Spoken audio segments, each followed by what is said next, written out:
This is going to be tough, but man, we have to do it. I think it's high time I speak up because I have to take care of the next person. So hi, my name is Isabel Garcia and I'm an actor. Early this year, I got my BFA in acting. And after I finished my program, I was so thrilled to finally jump into the industry and get to work. And like any other actor, one of the first few things that you want to do is to get an agent. Of course, after getting your headshots, your resume, your reel, you probably want to get an agent.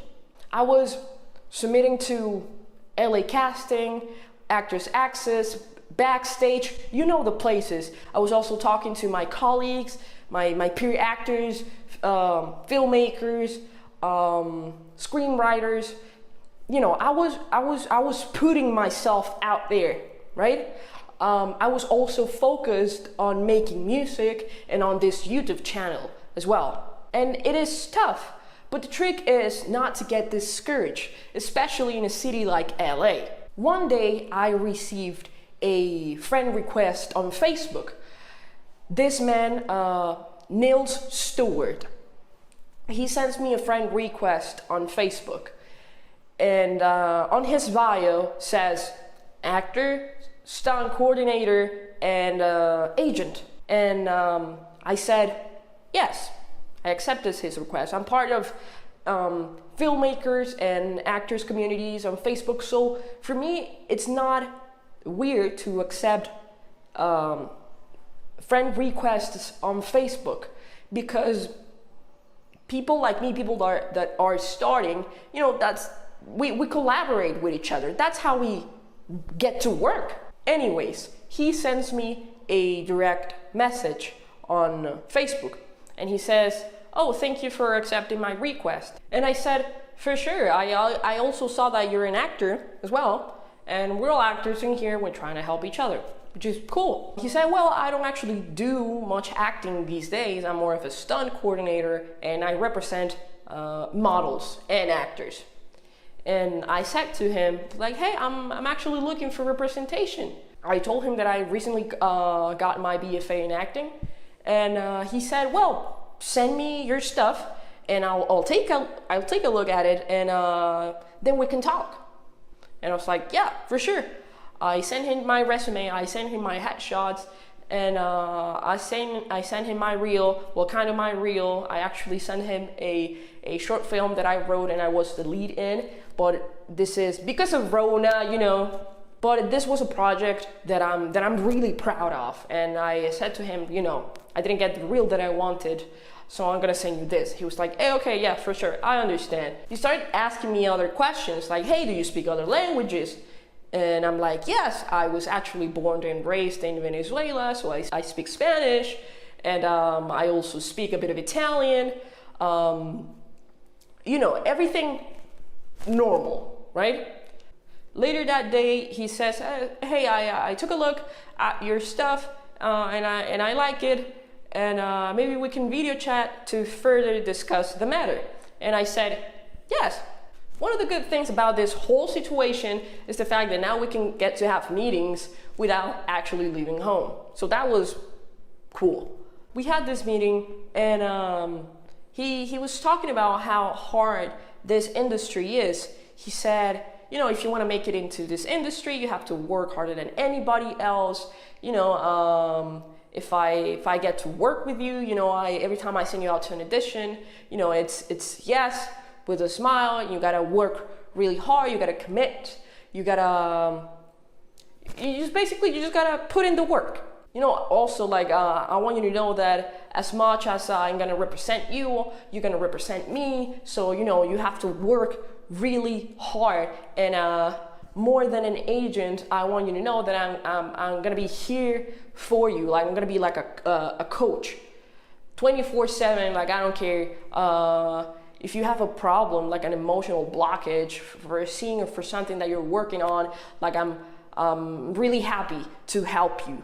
And I was like, yeah, well that actually sounds great. He also told me a bit of his story. you know, how he got to LA and how he became friends with Peter Young, the head agent of this agency, Sovereign Talent Group, and how they've been working together for years and all of that jazz. I was thinking, awesome.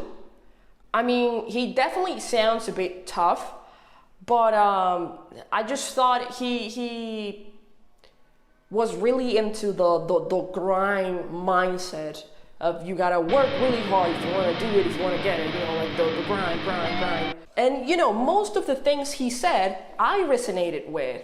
I'm a young actor and I'm looking for opportunities, and this opportunity was knocking on my door. And this man asking me to work hard was reasonable, right? So I said, yeah, for sure, I'm excited. I'm gonna work hard and I'm gonna put in the work and I'm gonna do it. He asked me to record a video, kind of like a statement, saying why I wanted to work with them and what I wanted as an artist. And I recently saw that video again, and that video, it's nothing but my commitment to myself, to my purpose. And if you wanna watch it, I'm gonna link it in the description below. The meeting ended, and he said to me, "Hey, like, can you please send me some selfies? Just because sometimes with headshots, you kind of lose the natural spontaneity of a person." And okay, I thought, well, maybe this is a little bit weird, but understandable. So I said, okay, yeah, for sure. I sent him some selfies that I have on my social media, and that was it. The very next day, he calls me. It was probably around 7:30. I'm a morning person, and I was already up, but I was still in bed. And I remember he said to me, like, hey, if you're still in bed, just stay there. He video chat me. And I kind of normalized this, thinking perhaps he just wants to see how ugly I am without makeup, without brushing my hair, and without putting any effort into, you know, on my image. He basically said to me the same things. He was, hey, you have to work really hard, you know, there's commitments and sacrifices in this career, and you just have to do it. Also, he said to me, like, hey, you have to be ready to act on demand. Like, if I call you and you're on the toilet, and I want you to do a scene, you have to, like, I don't care, you have to do a scene. He literally said that. But I thought to myself, bro, I don't even answer to my parents when I'm on the toilet, so this is not gonna be an exception. But I said, okay, yeah. The phone call ends, and 30 minutes later, he sends me an email. It's like, here's the papers, sign here. The agency papers, like the papers. I'm a bit overwhelmed, and I said, okay, well, what should I do? I send these papers to a person that I trust, and it's like, hey, are these papers legit? Like, does it look good to you? This person reassures me, it's like, hey, Isabel, don't worry, this looks like the normal paperwork that they send you out when they're about to sign you. Just make sure to read the contract, to read all the papers, and you're good to go. And of course, like, if they ask you for money, drop them immediately. And I was like, okay, thank you. And also look up for the agency on IMDb, look up for the clients and stuff, look up the reputation, and you're good to go. I read the papers and I sign the papers. And I remember I was so excited. I call my parents, I call my friends, I was crying. I was like, this is the first step. This is how it begins. I was really excited. I was really, really happy. But little did I know that I was playing Russian roulette and I almost got shot. I sent him all of my info, the forms fell out. And keep in mind, I'm not an American citizen. I'm an international student, and I'm under my OPT. And this was my first opportunity to work, to legally work and do this the right way and make money with my craft. After this, he texts me. It's like, hey, good, you already did the paperwork, and the next step is to meet me in person. We can either do later today or next week. And I thought to myself, why is the distance, the time distance so long? Is this man testing me? Is he like trying to see how serious I am? That's what I thought, right?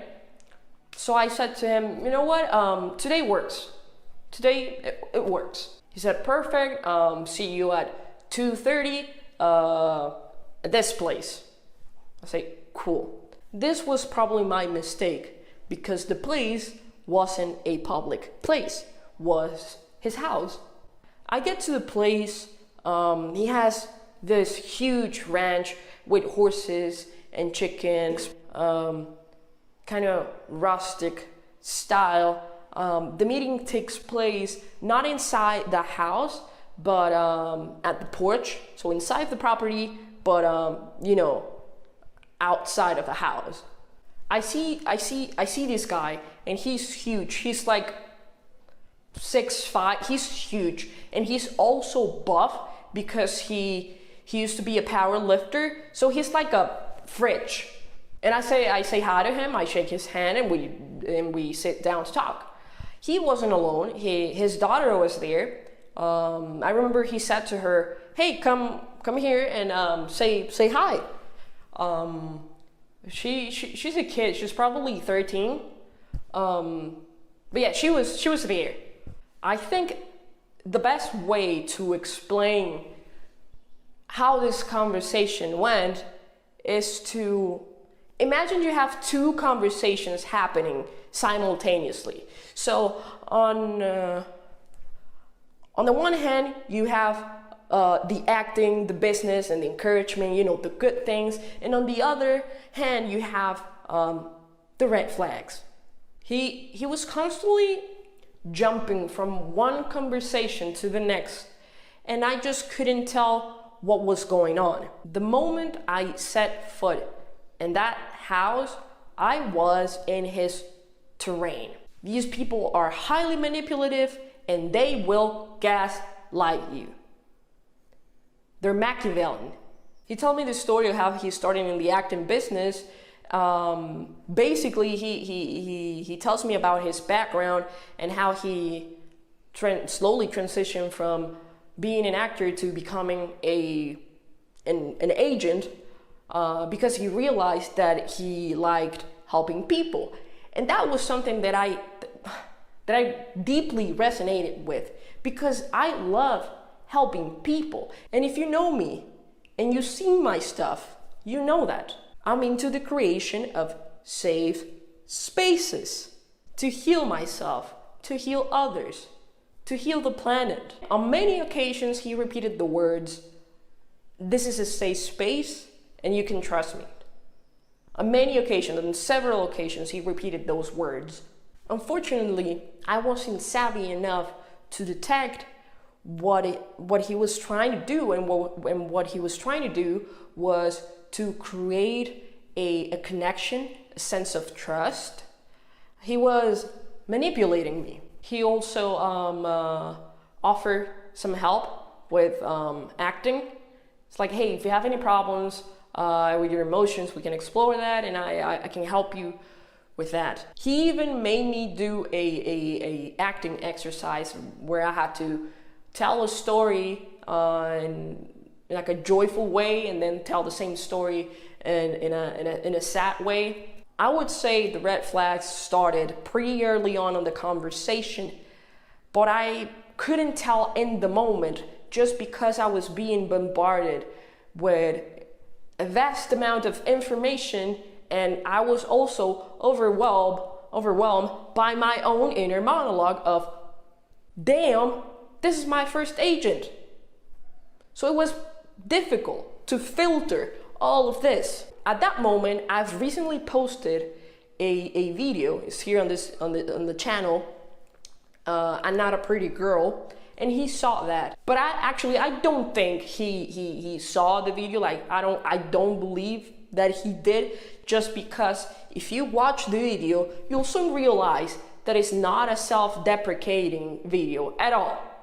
I assume he just saw the thumbnail and he thought that was the case, but it wasn't. He said to me, "Hey, I saw your video. I'd like you to be more confident about yourself.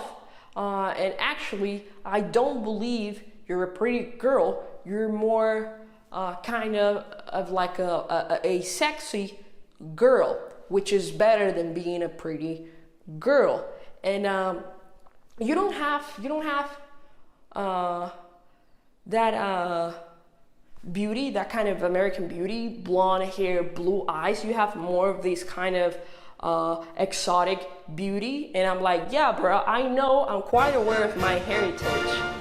He says, "Hey, just so you know, just because you're starting as an actress, you may have to do some nudity. And by nudity, I don't mean porn. I mean like maybe a shot of your back naked, or a shot of your butt naked." And I thought to myself, I mean, yes, I guess I know about that, and it makes sense. So I said, like, "Yeah, I mean, if it comes to it, I guess so." He says, "Hey, I'm here to protect you. I want you to be safe. I will never be that kind of guy that tells you, hey, go fuck that dude to get a role. Like, I will never do that. If you want to do that, that's on you. But the most I can do is to tell you, like, hey, be nice to that guy." And I said to myself, yo, this dude is cool. What he's saying is awesome. Because I'm not trying to do that, like at all. I'm not trying to do that. So you see, he was saying good things that would make me feel better. It's like, hey, people will ask of you these kinds of things, but I will not. Like that's like, they will, but not me. Like you're good with me. So he was pushing the good things, but slowly but surely he was also pushing the bad things too. He says, "I see potential in you, kid. I see that sexy girl in your eyes, and I think she wants out, and I can help you with that." And I said, fuck yeah, dude. I never get to play those kinds of roles, and with training, I think I can do it. But the thing is, as an actor, right? You gotta know your brand. And I know my brand. And I know I'm the funny one. I know I'm the rebel one, the kind of badass Michelle Rodriguez type, the intellectual, the spiritual. That's my brand, and that's my range. And quite honestly, those are the kinds of roles that I want to play. And I did notice that he was pushing the sexy agenda. But I said to myself, you know what? Perhaps this man is seeing something that I can't see. This is when things start getting dark. He says to me, like, hey, I want you to be a confident woman, an empowered woman, kind of like Lady Godiva. When he said Lady Godiva, I thought it was a metaphor. No, he was being dead serious. He said, I've worked with other actresses like this before. So here's my ranch, and I can teach you how to ride a horse, and you can ride a horse naked. In fact, there's this movie coming, and I think you'll be great for it, but you have to know how to ride a horse. The fuck? You know what's weird? that I'm saying this right now and it's fucked up. But in the moment, I just couldn't tell. And I'm not gonna lie. I was intrigued. And I said, tell me more. On many occasions, he said to me, it's like, hey, what would happen if I were to ask you to go out here like, on the street and pull up your shirt? What would happen? And in my head, I was going like, maybe this is a test. So I shouldn't be scared. I shouldn't be afraid. That's what I thought. And I said, well, for the guy that's driving by would be like, yo, nice. And that would be it. And he laughed and I laughed. I don't know, I'm the kind of person that tends to laugh when I get nervous. So he said like, yeah, I like that. Most people would be like, shy or ashamed. But you seem tough. So I like that. And I was like, did I pass? Did I get an A+?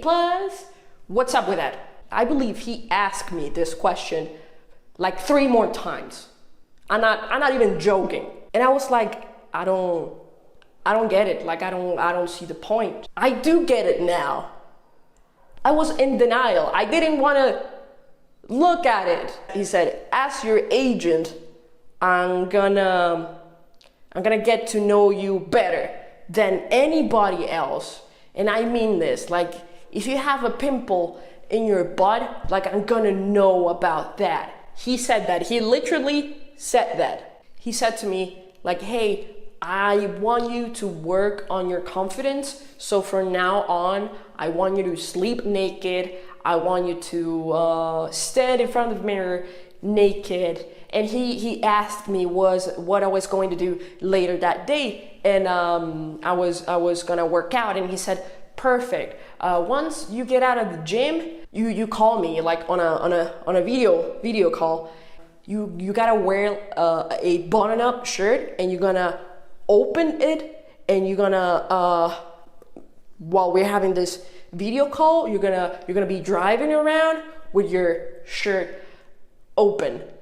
Then I don't know exactly what happened and how I got to that point.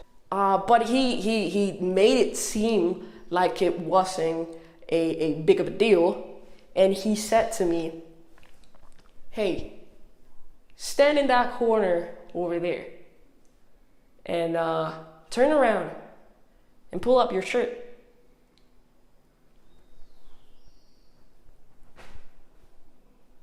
I didn't know what to do.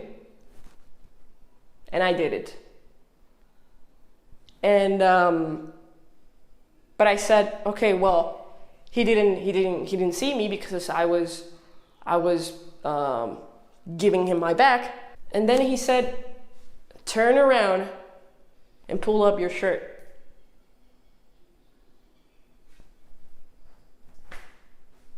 And I did it. Then he said, was that difficult? Was that difficult? I felt defeated. I knew it was wrong. I knew it. I was just trying to find a way to justify it, to rationalize it in my head. But it was a violation. Although it wasn't a physical violation, it was a violation nonetheless. I should have said no, but I didn't. And you want to believe that you're going to be able to marshal or respond when that happens.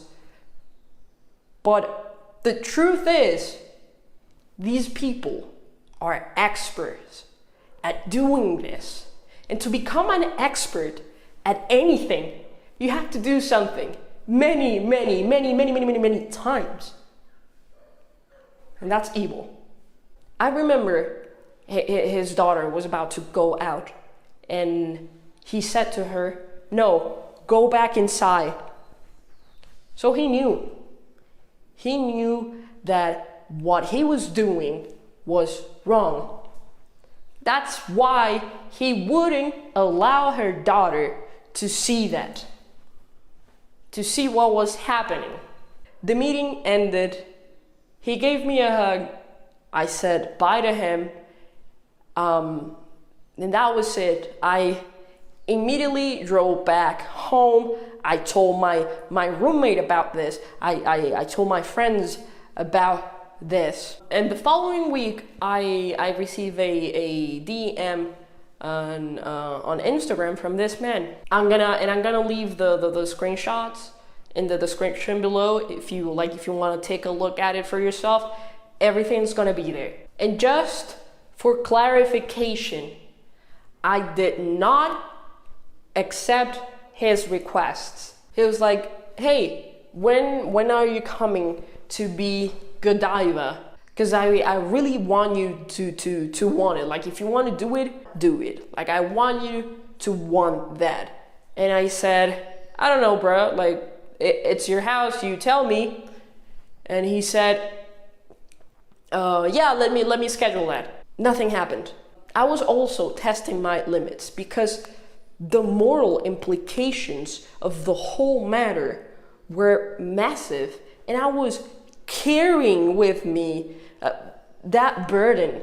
I was carrying that burden for a while. Another day, it's like, "Hey, when do you want to be Godiva?" And I said to him, like, "I don't know, bro. It is your house. You tell me." It's like, "Okay, let me schedule that." Nothing happened. One day, I wanted to test him. And I said, "Hey, I want to be Godiva. For real." And he said, "Okay, well, I'm happy. Let me schedule that for this Friday." And I said, "Cool." He didn't get back to me. Of course, I didn't go anywhere.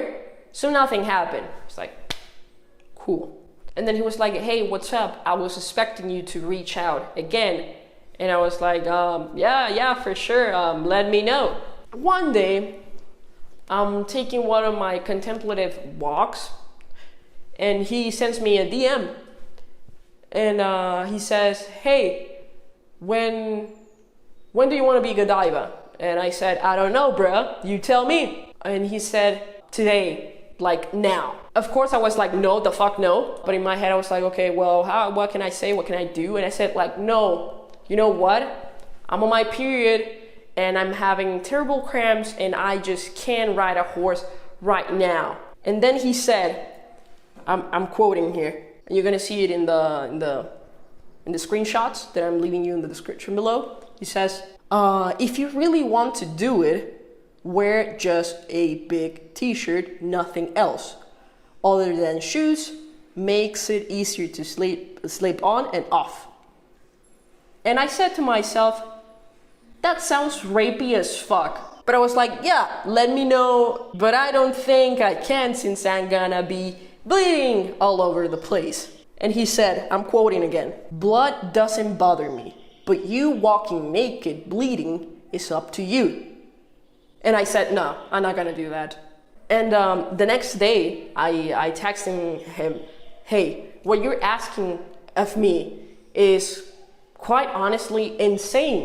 And I'm not gonna do it because this does not serve the purpose of my soul." But then I thought, God, I signed papers with these people. I need help, so I seek help. And I go to a person that I deeply trust, and this person guided me as how I was supposed to proceed. I terminated the contract and I sent an email and a hard copy letter to the agency, Sovereign Talent Group, completely disengaging with them. I also told them like I would be more than happy to explain why I'm leaving. 2 days later, I receive a call from Peter Young. the head agent of this agency. He said to me, you know, managers deal with their actors in many different ways, and he's kind of like a very, very blunt, straight to the point kind of guy. But it's not like he drugged you and raped you. He didn't touch you. So in my head, I'm like,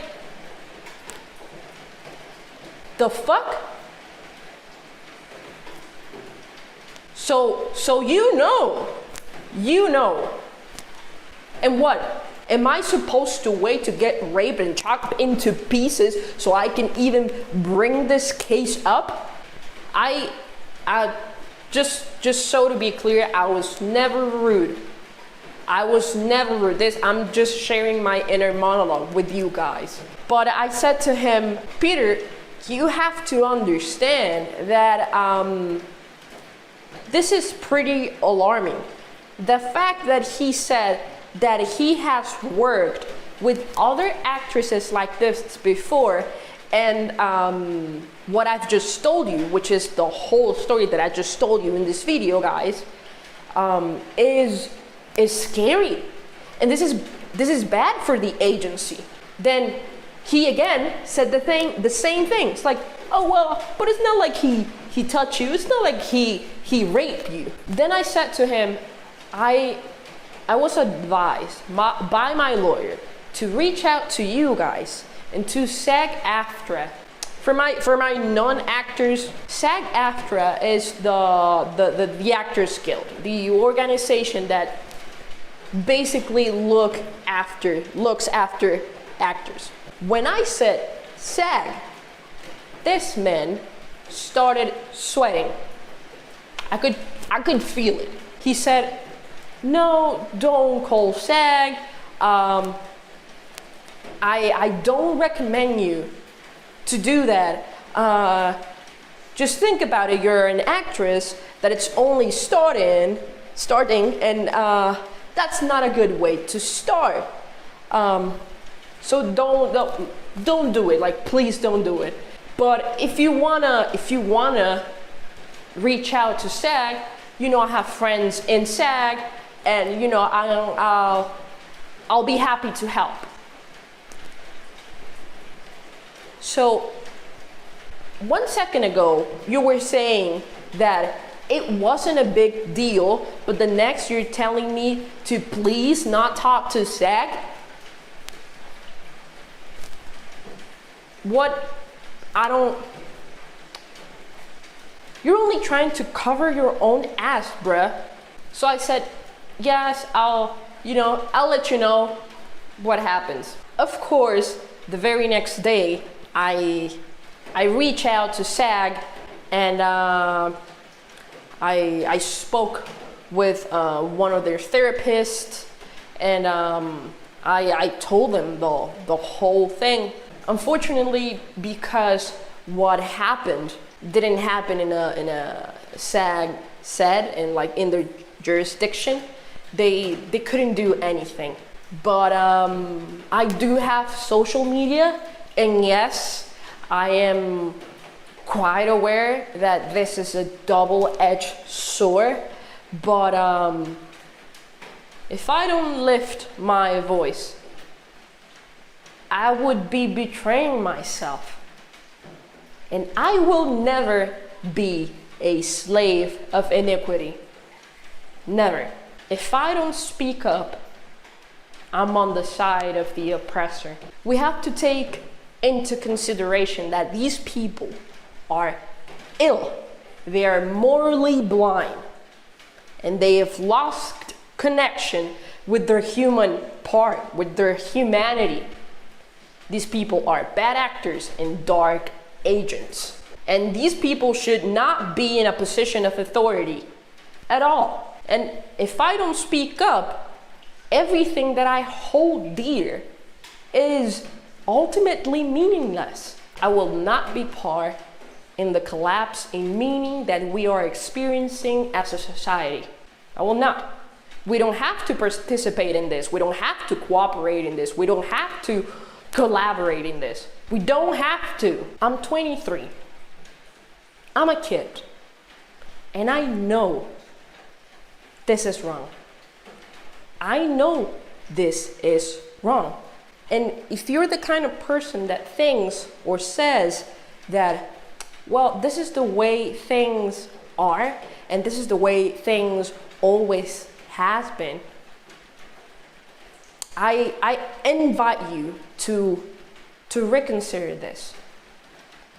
Because if you say this, or if you think like this, you're either a fundamentalist, or a conformist, or a nihilist. And none of these are moving us forward.